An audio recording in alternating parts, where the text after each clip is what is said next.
Well, hello there, everyone. Welcome back to the Straight A Nursing Podcast. This is Nurse Mo, and today we are on episode 115.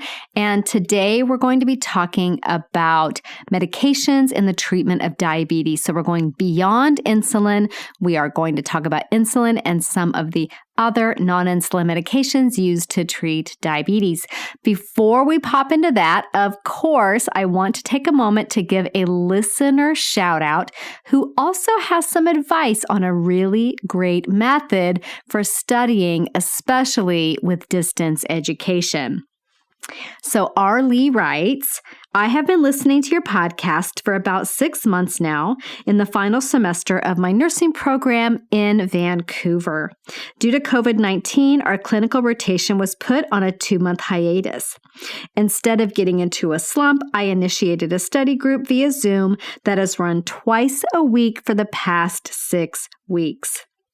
Along the way, I have listened to your podcast to get a better understanding of topics because in my mind, teaching is the best way to deeply understand something. I have appreciated your tidbits of knowledge along the way, and I'm so thankful that you've shared your experience with thousands of people. I'm so excited to share my knowledge with others and put it into practice in just 2 weeks, hopefully when clinical starts again. Thanks so much. Arlie, thank you so much for taking the time to write and submit that wonderful review. And what a great idea for a way to study, especially when clinicals aren't happening and a lot of students are feeling like they're missing a huge piece of the puzzle. So way to go for taking that initiative. And yes, teaching others is the absolute best way to learn. It's the most engaged, it's the most active, and it's a really awesome use of your time, even though it takes quite a bit of time on the front end to prepare a presentation or prepare topics that you can speak to it. You're learning so much throughout that process. So maybe some of my other listeners will try something similar and really feel the benefits of that, because I bet you anything, it has been not only really helpful for you, but for the others in your study group as well. So thank you again so very much. Okay, now let's dive into talking about insulin and other medications used to treat diabetes. So if you guys spend any amount of time watching trash TV like I do, are there any other 90 Day Fiancé fans out there? Okay, can I just get a shout out? I love that show. Anyway, if you watch a lot of TV, or any actually, because these commercials are everywhere, then you've likely seen some of the new medications that are being used to treat diabetes that aren't traditional insulin medications. So we'll be talking about some of those today. Before we do that, let's talk about the insulin treatments so that you have a solid understanding of those, because I promise those will be on your exams and your patients in the hospital will be taking them as well.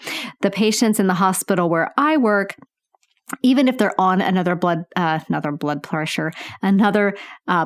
sugar controlling medication, basically in the hospital, we treat them with insulin. So it's just a lot easier for us to control their blood sugar that way. It's a lot easier to prevent hypoglycemia, especially when someone's sick. Their oral intake may be uncertain. So everybody gets insulin, and I don't believe I've ever given anybody anything but insulin in the clinical setting. Of course, in outpatient, in home health, in other, type of environments, you will be doing it. So we do need to talk about them as well. Okay, so let's talk about the traditional insulins for diabetes. And you guys are learning this in school, or you have already learned it in school. You know that there's rapid acting, there's short acting, there's intermediate acting, and there's long acting. And it's enough to make kind of your head spin because it's a lot. And there's a lot of times to remember, when its onset is, how fast it takes action, how long it lasts, when it peaks, etc. So just know that you're not alone in this. It is really frustrating. When I was a student, I studied it by making a table of the insulins, and that really helped me to keep it straight because, you're getting asked test questions about, you're giving the patient this kind of insulin, they're going to eat at this time, when do you expect their blood sugar to be lowest, etc., etc. So it can be a little bit overwhelming. But let's talk about those rapid-acting insulins first. So this is the type of insulin that we use to cover a patient's blood sugar. So when we say cover, we're talking about correcting a high glucose level. I don't know why we call it that. We're managing their sugar. We're lowering their sugar with this insulin, but the word you might hear used is cover. We're going to, I need to get coverage for Mrs. Johnson's blood sugar of 187. That means I need to get insulin to manage it. So that's just some of the jargon that you'll hear in the clinical setting. So rapid-acting insulins are used to cover a high blood sugar and are intended to be injected typically about 10 to 15 minutes before the patient eats.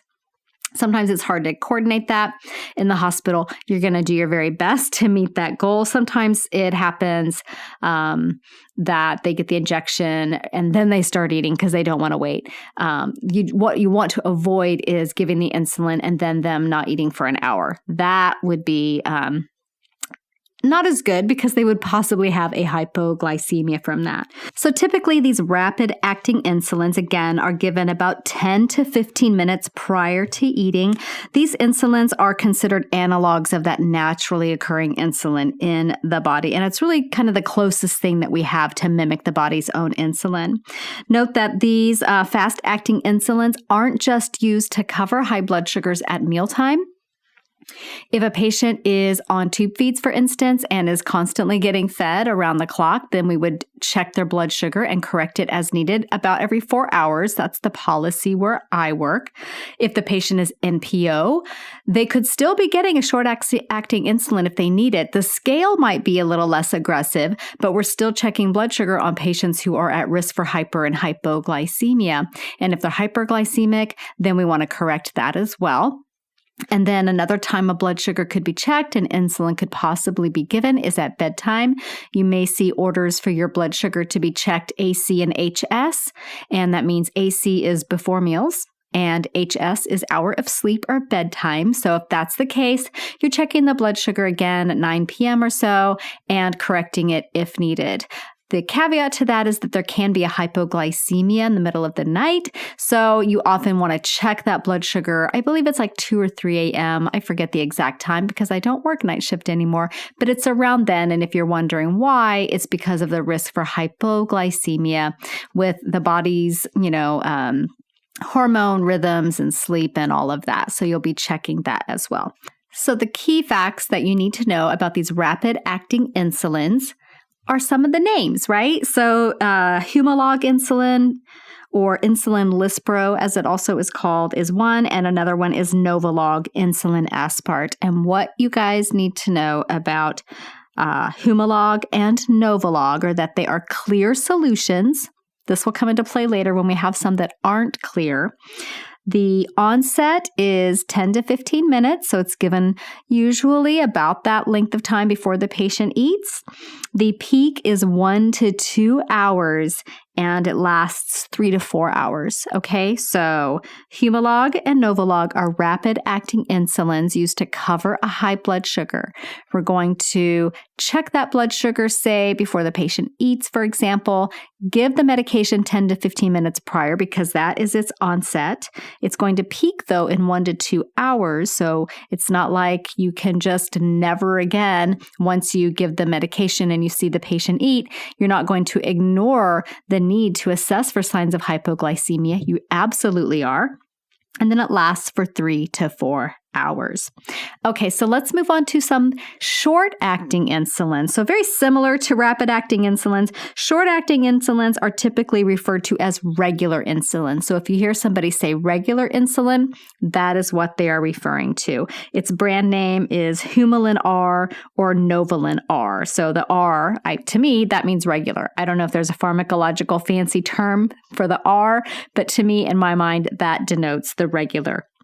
It is the only type of insulin that can be given via IV infusion. Okay, so if your patient is on a continuous insulin drip, this is what they're getting. They're getting the short-acting insulin, this Humulin R or this Novolin R.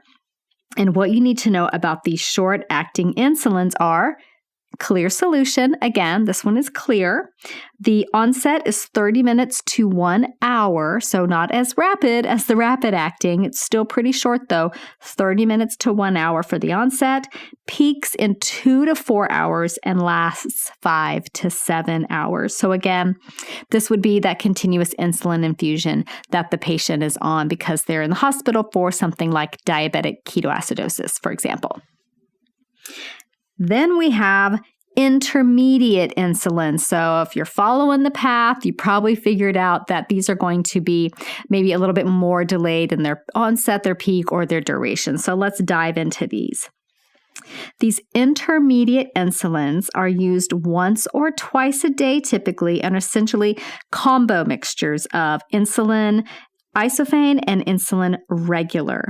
Okay, so they contain an ingredient called protamine, which causes them to last longer than the rapid and the short-acting insulins. And this is what gives them the cloudy appearance that they have. Okay, so if you see a cloudy insulin, don't think that it's gone bad or it's gone south. It may just be that it is one of these intermediate insulins. And by the way, insulin isophane is the generic term for NPH insulin. So that's that intermediate acting insulin. So again, these are going to be cloudy solutions. And a big test question that you guys will have, and it will come up probably in your insulin skills checkoff, is this whole concept of mixing insulins. Some insulins you can mix together and some insulins you cannot mix together. So the general rule of thumb is that you can mix these intermediate insulins with rapid and short-acting insulins, but how you do it is absolutely crucial, okay? So you want to drop the clear insulin first, and then you drop the cloudy insulin, this intermediate one. You don't want to get that protamine component into the clear insulin. You don't want to accidentally introduce it into the clear insulin. There's a little phrase that we remembered when we were doing our skills checkoff, and it was, because first you want to inject a little bit of air into the vial. It makes it easier to get the medication out. So we had a little phrase that we used to help us remember the order in which to do this. And I want to say it was air into cloudy, and then you pull out that syringe, air into clear, leave the syringe in place into the clear, pull up the clear insulin, and then put the syringe into the cloudy and pull up the cloudy. So it was air into cloudy, air into clear, pull up cloudy. And that was the order that you could do it so that you could mix the insulins into the same syringe without inadvertently introducing that protamine component into the clear insulin, into that intermediate acting, or that rapid acting insulin rather. Okay, so in the hospital where I work, we don't use these insulins. We only use the rapid acting or the short acting insulins. We don't use these combos, but they're definitely something that you're going to see in the outpatient setting in home health. Maybe other hospitals do use them, so you definitely do need to know them. So the need to know about these are that some of the brand names are Humulin N or Novolin N. And I don't know what the N stands for, probably that NPH component, that isophane component. Those solutions are cloudy, okay, like we talked about. They have an onset of 1 to 4 hours. They peak in 6 to 12 hours. And then they last 24 to 28 hours. Okay, so they've peaked at 6 to 12. It doesn't mean it's going to stay at that high level for the 24 to 28 hours, but there will be some action of the insulin in the body for that period of time. Okay, so that is an intermediate insulin used once or twice a day. It's a combo mixture typically of the insulin isophane, which is that NPH, and some regular insulin, okay?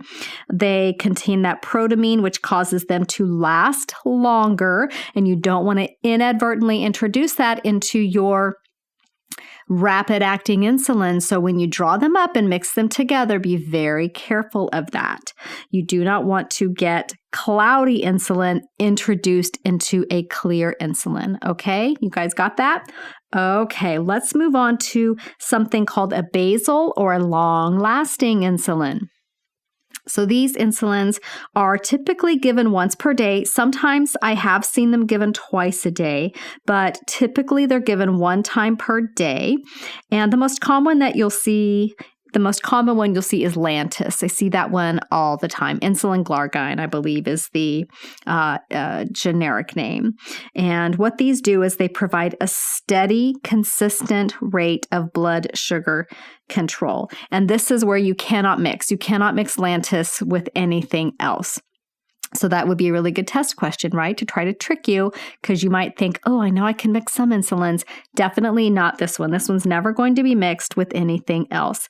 When you are giving your insulins let's say you're giving your insulins in the morning and the patient's getting their Lantus in the morning. Some patients get their Lantus at night, but let's say your patient's getting their Lantus in the morning and their short-acting insulin as well. So a lot of times patients will get their Lantus, but still need that correction for high blood sugars with a rapid-acting insulin on top of it. So let's say you check their blood sugar and it's 194, so you figure out how many units of rapid-acting insulin to give, and then you go to the med room to draw up your insulin, and you notice that they've got their Lantus syringe there.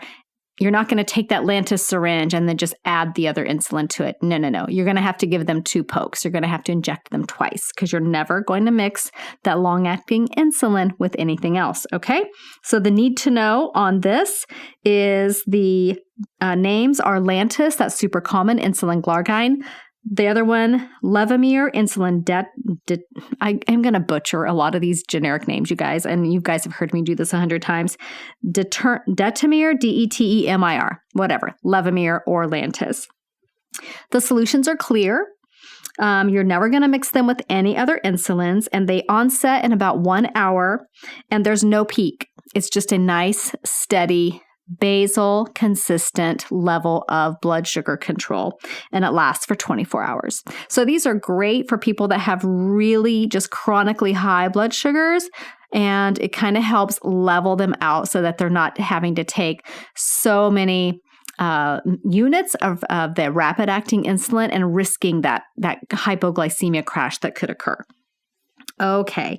And then we have combination insulin. So I've never seen any, like I said, in my clinical setting, we just use the rapid acting and the Lantus and then the infusion kind, but you could see a combo insulin as part of the patient's regimen when they come in. Let's say you're working in an outpatient environment or you're visiting patients in their home, seeing them in a clinic, what have you.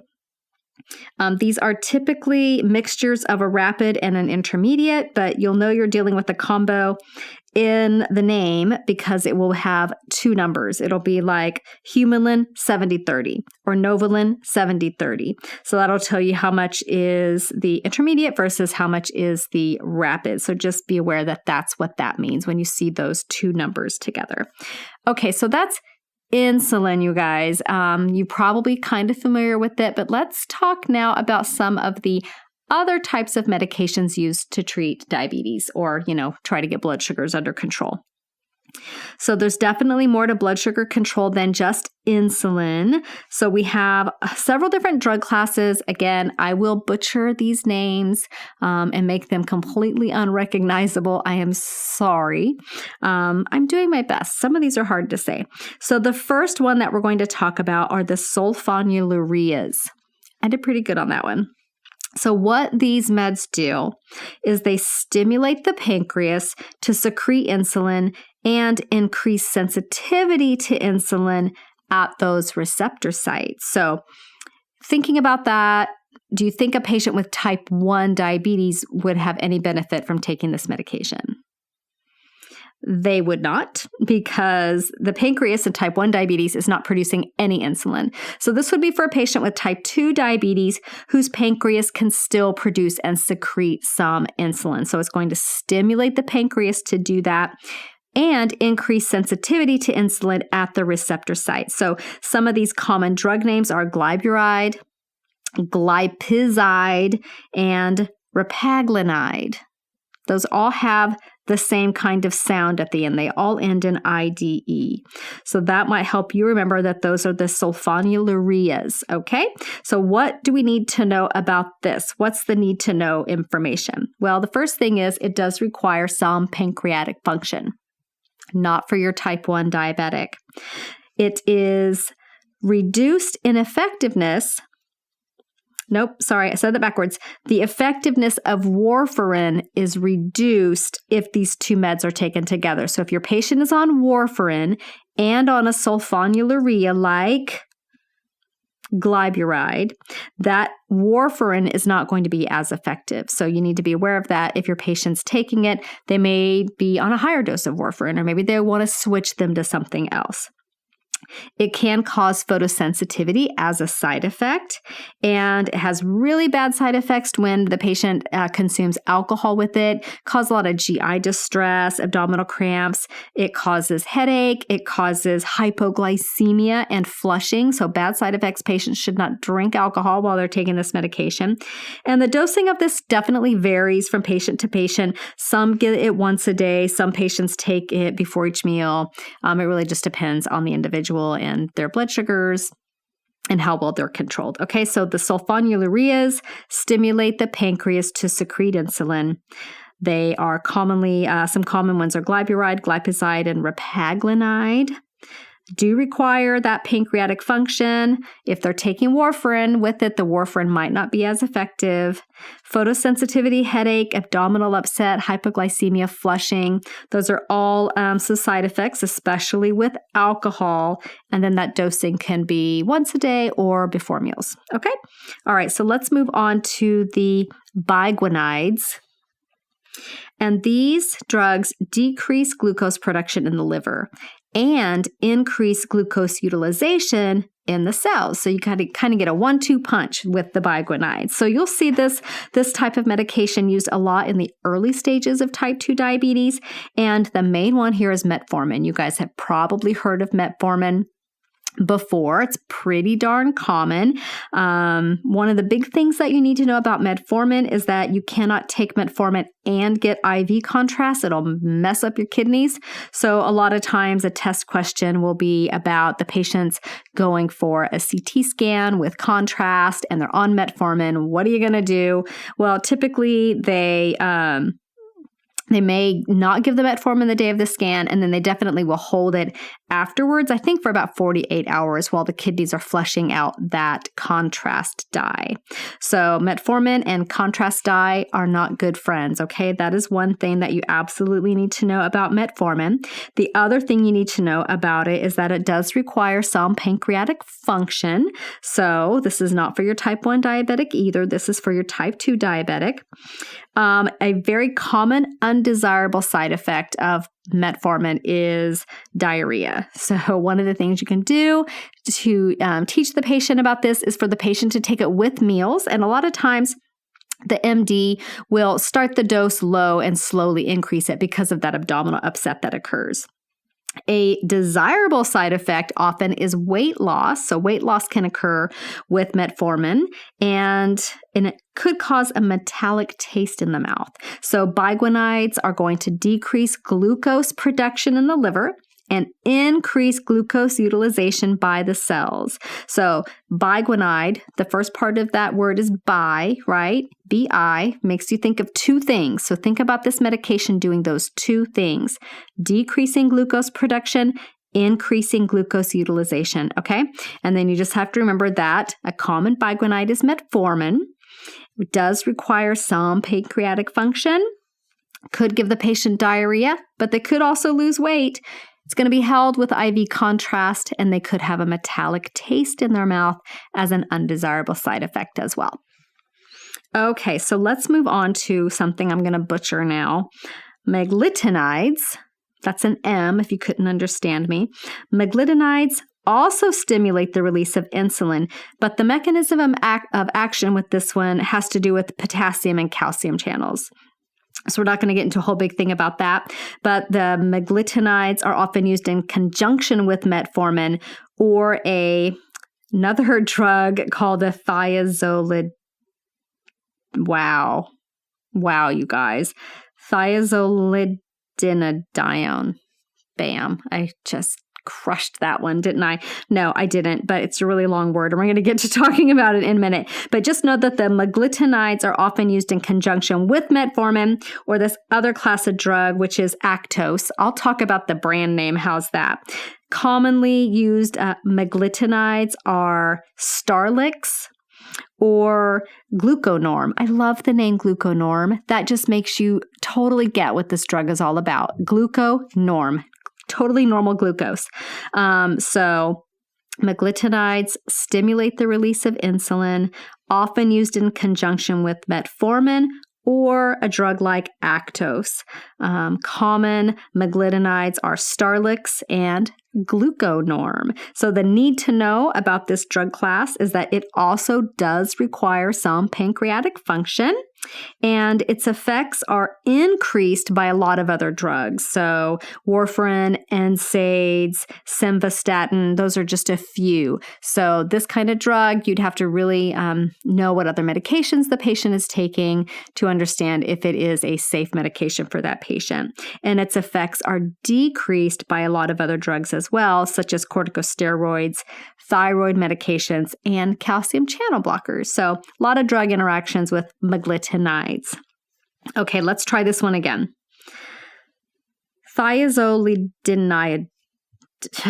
Forget it. Okay, the Actos and Avandia are the brand names. You guys, I'm sorry. I try so hard to pronounce these generic drug names for you. You probably think I am just a goofball. But Actos and Avandia. So the generic names for this drug class is easy to recognize because it ends in ZONE. And this is Avandia is rosiglitazone and Actos is pioglitazone. So if you see zone and you see that the patient has diabetes, you might think, oh, they're on one of those thiazolido words that nobody can ever say. So these drugs improve the sensitivity to insulin. So insulin, of course, then must be present. So would this be used in a patient with type 1 diabetes? No. You'll often see these drugs used in combination with other antidiabetics like metformin, which is that sulfonylurea, and or just injected insulin. So what you need to know about Actos, Avandia, the word that no one can pronounce, is that they require insulin in order to work. So type 2 diabetics are going to benefit from this. You cannot give it to patients who have liver disease, so it will not be used for those patients. It can cause life-threatening congestive heart failure, so it has a pretty significant side effect profile, and it is once per day dosing. I've only seen this used a few times in my patients, and I'm not giving it to them, but I see that it's on their med rec list when they come in. So not as common, definitely, as like metformin, for example. Okay, let's move on to something I think I can pronounce, you guys. Alpha glucosidase inhibitors. Can you imagine going to pharmacy school? You would be so good at just pronouncing things. It would be one of your special skills. Okay, alpha glucosidase inhibitors are used for type 1 diabetes. And this drug class of meds is used to inhibit the release of the alpha glucosidase enzyme, which reduces that absorption of dietary glucose. So a common one is called Precose, generic name Acarbose. And what you need to know about this drug is that it's used for type 1 diabetes along with dietary therapy for them.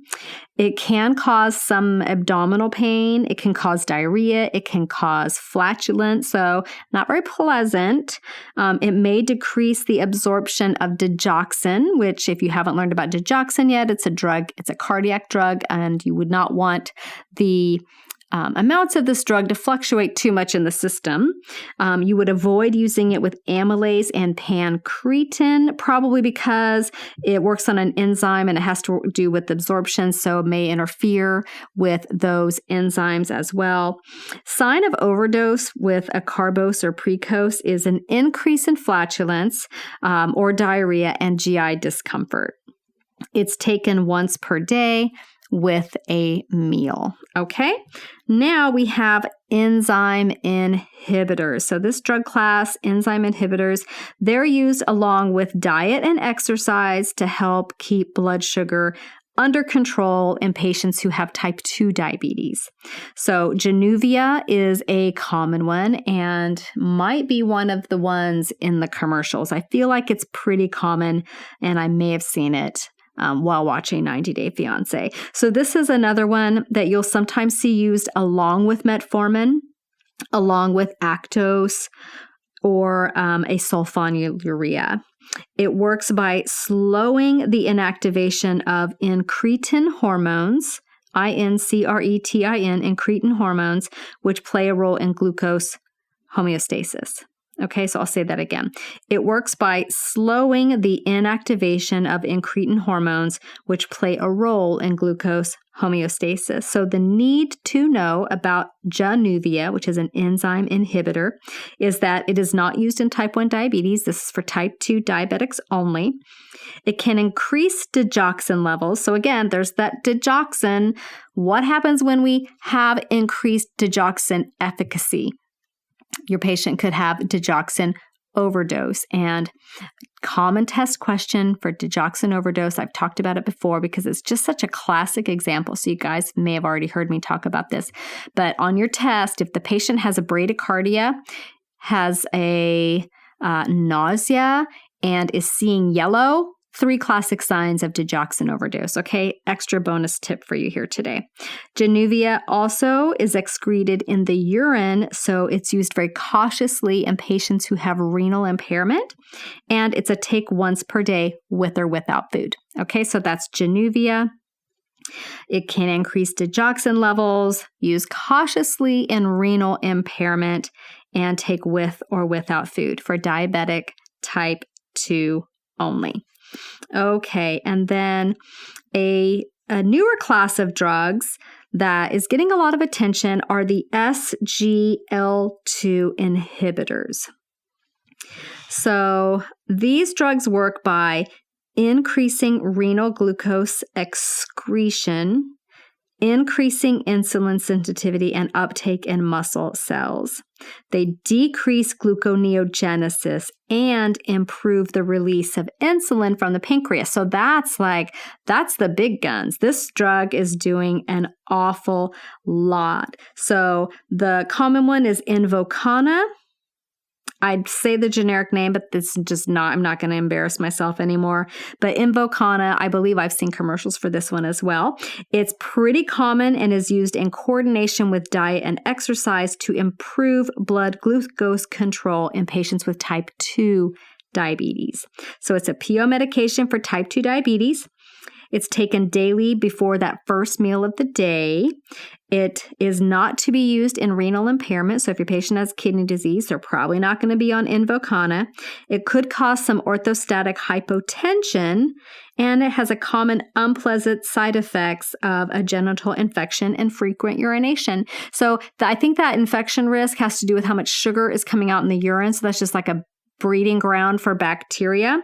And the hypotension, I believe, is because of that renal excretion of sugar. There's just extra renal output, extra urinary output.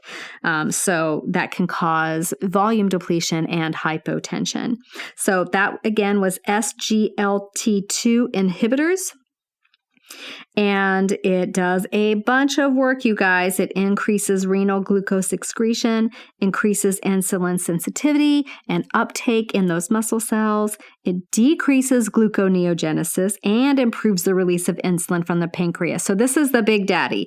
Invokana can basically do it all. And there's another one that is pretty recent called Farxiga. I think that's how you say it. Farxiga, pretty new, Farxiga. I haven't seen it yet, but that doesn't mean that people aren't out there using it. I think it's pretty recently FDA approved.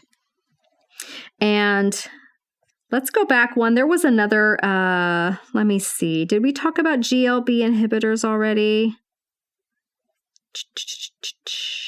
Nope, that's next. Okay, so we have GLP inhibitors. So we have some other injectables for diabetes control that are not insulin. We have these incretin mimetics, and maybe it's incretin, but I pronounce it incretin because it's my podcast and I can say things however I want. Haha. Okay, so we have the GLP-1 receptor agonists. And what these do are mimic the action of incretin, leading to insulin secretion and better blood glucose control. You notice I changed how I said it, didn't you? Because I couldn't stand it. I had to go look and figure out how to pronounce it. Incretin. Okay, there we go. So there are a handful of drugs in this class, but the two most common, and I think the two most interesting, are Byetta and Trulicity. And I know you guys have seen these commercials, and they're fantastic. I love these diabetes commercials. Those people are so happy. I mean, it's just so inspiring. So Byetta, what you need to know about this medication is that it is given sub-Q, but it is not insulin. So don't let that fool you. The dosing for it is twice per day, and it's typically given within 60 minutes of a morning and an evening meal. Some very unpleasant side effects common to this whole enterprise of trying to control blood sugar is diarrhea, nausea, and vomiting. So again, that GI upset.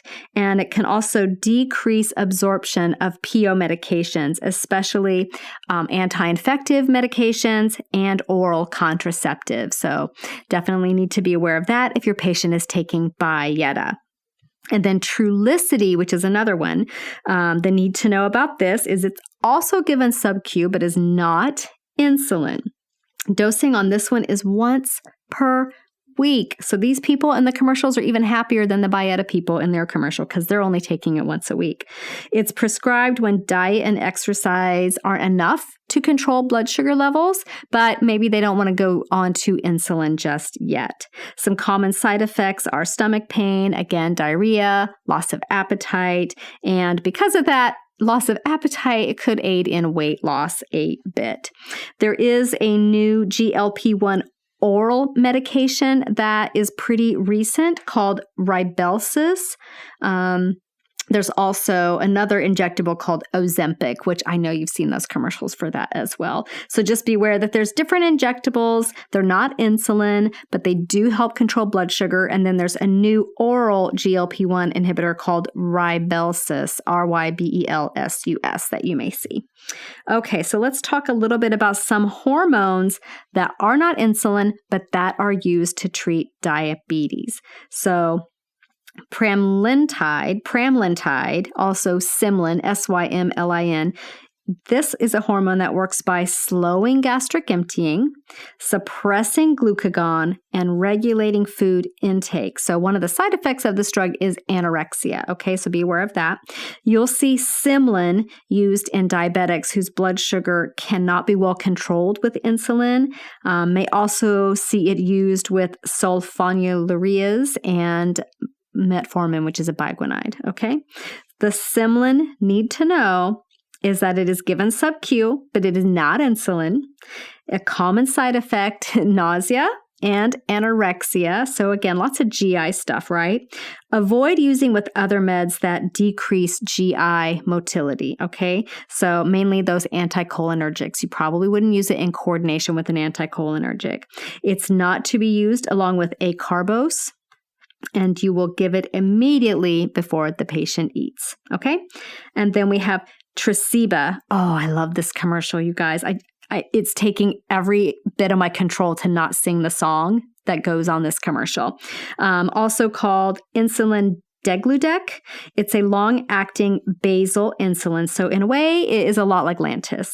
This biggest advantage of Tresiba over Lantus appears to be that there's less incidence of nighttime hypoglycemia. It's also a bit more expensive than Lantus. So you probably see your patients on Lantus, but if they've got super good insurance, they may be on Tresiba.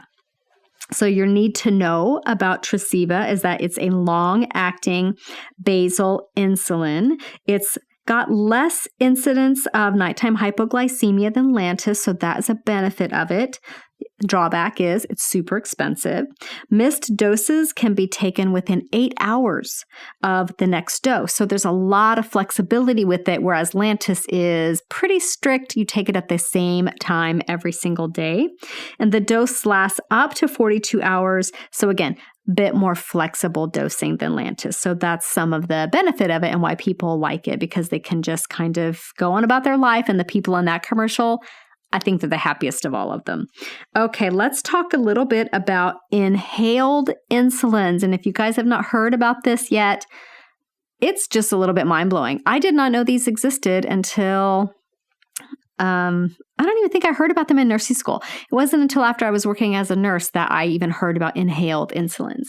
So in 2014, the FDA approved an inhaled rapid-acting insulin called Afrezza, which sounds like a great Italian restaurant, doesn't it? It's used in patients who have both type 1 diabetes or type 2 diabetes. But if the patient has type 1, they also have to be on a long-acting insulin, such as Lantus. So it comes in 3 cartridges. So the patient gets a blue cartridge, which is 4 units of insulin. I think the green cartridges are equal to 8 insulin units, and the yellow one is equal to 12 units. So the patients basically mix and match to come up with the right number of insulin units that they need for their dose. So obviously the dosing can't be super specific. It has to be some combination of these 3 colored cartridges that the patient has. So like if someone needs 6 units of insulin, there's no 6-unit cartridge. They can take 4 units or they can take 8 units, but they can't take 6 units. So it's not as specific as taking insulin would be. Because this is an inhaled powder, definitely wouldn't be using it with patients who have lung issues. Your patient may even have to have lung function tests done periodically if they're taking this. But if the patient's like deathly afraid of needles, has a huge phobia of needles, maybe they have a really severe, I don't know if this would even be the case, but I don't know, what if the patient had that bleeding disorder where they get one tiny nick and then they bleed to death? Is that even real? Or is that like I know it's real. I know patients have like bleeding disorders, but I saw a movie once when I was a kid and this guy got like a tiny nosebleed and I think he died from it. So maybe it can happen. But anyway, maybe there's a reason why the patient can't be getting any injections of any kind. So they could be on this inhaled insulin. So the need to know about Afrezza is that it's an inhaled rapid-acting insulin. It has less flexibility with dosing because of those cartridges. It's taken right before eating, and you have to watch very closely for bronchospasm in these patients. That was intense, you guys. Between my horrible pronunciations and the 500 meds I just talked you through, let's all take a deep breath.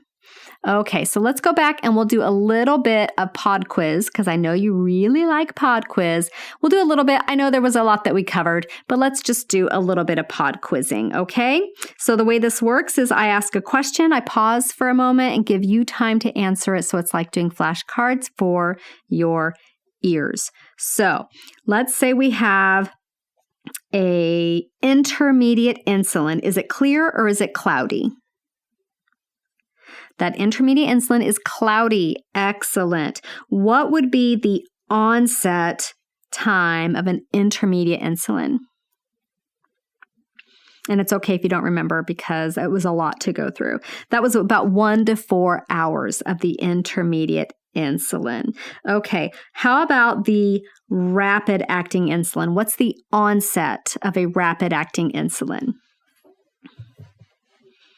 So that's about 10 to 15 minutes, okay? So you got to act fast. And how long does a rapid-acting insulin last? It's going to last about 3 to 4 hours. You guys are doing fantastic. And then what kind of insulin is Lantus, also known as insulin glargine? That is a long-acting insulin, also called a basal insulin. What is the peak of Lantus? Okay, that was a trick question. There's no peak. And if you guys got it, awesome. There's no peak. It's a steady state. Awesome job. Okay. The sulfonylureas, glyburide, glipizide, and repaglinide, do they require pancreatic function? Yes, they do. And just as a reminder, they stimulate the pancreas to secrete insulin and increase sensitivity to insulin at the receptor sites. Okay. This is the one that has that bad side effects with alcohol. Okay. Biguanides are going to decrease glucose production in the liver. And do you remember what their other action was? They increase glucose utilization by the cells. So the common one is, do you remember the most common biguanide that's prescribed? That's metformin. So metformin is used a lot. What are some of the side effects that a patient taking metformin might have? Yeah, they could have diarrhea and they could have some weight loss or a metallic taste in their mouth. And what are you going to hold? Well, if the patient gets, what treatment would you hold them metformin? That was kind of worded poorly. If they get a IV contrast, so you would hold it after IV contrast. Okay, the meglitinides stimulate the release of insulin, but the mechanism of action has to do with potassium channels and calcium channels. If you remember, this was that Starlix and that gluconorm. Do these drugs require pancreatic function? Yes, they do. And what else can I tell you about this one? This is the one where the effects are increased by a lot of other drugs or the effects are decreased by a lot of other drugs. So there's a lot of drug interactions. And then the word that cannot be pronounced, Actos and Avandia. This one, does it require insulin in order to work? Does there need to be pancreatic function? Yes, there does. So remember that about Avandia and Actos. And then for acarbose or precose, as it's also called, this may decrease the absorption of what important cardiac medication? Digoxin. Excellent. Very good. You guys are doing amazing. And then do you guys remember for Januvia, what that does with digoxin levels? So Januvia can increase digoxin levels. And is it used in type 1 diabetes or type 2 diabetes? Januvia is used for type 2 diabetics along with diet and exercise. Awesome. The SGLT2 inhibitors, of which Invokana is one. This is the one, remember, the big daddy that does all of those things. Is it used for type 1 or type 2? And that would be type 2. Very good. Is it a pill or is it an injection? That is a PO medication. Very, very good. And this is the one that causes that glucose excretion. So what side effects are you going to watch out for related to that? There were two of them. The hypotension, which could be a result of that frequent urination and the fluid losses, and the genital infections. Very good. And then we have the incretin mimetics. Ooh, that was good. Which is, and the GLP-1 receptor agonist. Okay, so that's the Byetta. And is that an injection or is that a pill? Byetta is an injection, but it's not insulin. So the unpleasant side effects are all kind of GI in nature, diarrhea, nausea, and vomiting. Trulicity is another one. It's given sub-Q, not insulin. Do you remember the dosing, how often the patient takes Trulicity? The patient's taking this once per week. That's general dosing for Trulicity. Very good. And then we have that hormone, Simlin, that is also given sub-Q, also not insulin. Definitely don't want to take it along with which other of these meds that we've talked about. That was acarbose, not to take it along with that, or any meds that decrease GI motility. And then we have Tresiba, which is that long-acting basal insulin. What would be a little bit of the benefit of that if you were choosing it over Lantus? And cost wasn't an issue. What would be some of the benefits? Yes, awesome, you guys. So that less incidence of nighttime hypoglycemia and that little bit more flexibility with the dosing, that you can take those missed doses within 8 hours of the next, and dosing lasts for up to 42 hours. And then what kind of insulin would you want your patient to take if they needed insulin, but they were deathly afraid of needles? That would be that inhaled insulin, the Afrezza. Okay, you guys, that was awesome. You did amazing. I apologize again for my bungled pronunciations. I'll practice that. I've been talking for something like 6 hours already today because I'm recording a bunch of podcasts all in a row. So I'm just going to blame it on that. I will see you back here next week. I haven't got the topic for that finalized just yet. I'm going to do that right now. So it's a surprise. So I will see you back here next week. Same time, same place, new episodes every single Thursday. And while I have you here, I just want to, I know a lot of you are starting school very soon or have just started your program. If you've got a dosage calculations exam that you have to take and pass, like with 100% or 98% or some really high grade, and you're nervous about that, and you're not sure how to approach dosage calculations, I do have a dosage calculations course that is open for enrollment all the time. So I will link to that in the show episode notes so that you can find it. It is absolutely awesome. It takes you step by step from the very basics of dosage calculations all the way up to the trickiest dosage calculations and all the ways your professors will try to trip you up with convoluted questions and all of that. You'll be absolutely untrickable by the time you get through this course. So check that out if dosage calculations is something that's on your radar that you want to get really confident at. I will leave the link for you, and I will see you back here again next week. Bye, guys. This podcast is brought to you by Straight A Nursing.